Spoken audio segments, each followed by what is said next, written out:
একটি রাজনৈতিক দল যাদের একটি অন্য পরিচয় আছে, জনগণ যাদেরকে একটি ভিন্ন পরিচয় চিনে। জনগণ তাদেরকে কি পরিচয় চিনে? গুপ্ত পরিচয় চিনে, গুপ্ত পরিচয়। আপনারা চিনেন কারা তারা গুপ্ত? বাংলাদেশের রাজনীতিতে কারা সেই গুপ্ত? চেনেন আপনারা, আলহামদুলিল্লাহ। প্রিয় ভাই বোনেরা, বর্তমানে বাংলাদেশে এক নতুন জালেমের আবির্ভাব হয়েছে। এই গুপ্ত সংগঠনের ব্যক্তিরা নতুন জালেম রূপে আবির্ভূত হয়েছে বাংলাদেশের মানুষের কাছে। কেন?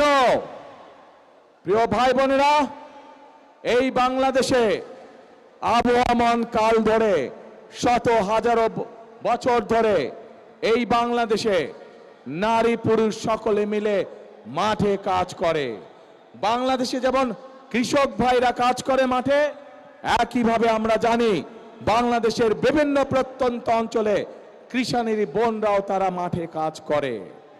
প্রিয় ভাই বোনেরা, শুধু মাঠেই নয়, বিভিন্ন কল কারখানায় আমরা দেখেছি আমাদের মায়েরা, আমাদের বোনেরা, আমাদের নারীরা তারা পুরুষের পাশাপাশি কাঁধে কাঁধ মিলিয়ে কাজ করে। তারা যে গার্মেন্ট শিল্প নিয়ে সমগ্র পৃথিবীতে আমরা গৌরববোধ করি, সেই গার্মেন্ট শিল্প টিকিয়ে রেখেছে এই দেশের নারী সমাজ, এই দেশের মা বোনেরা।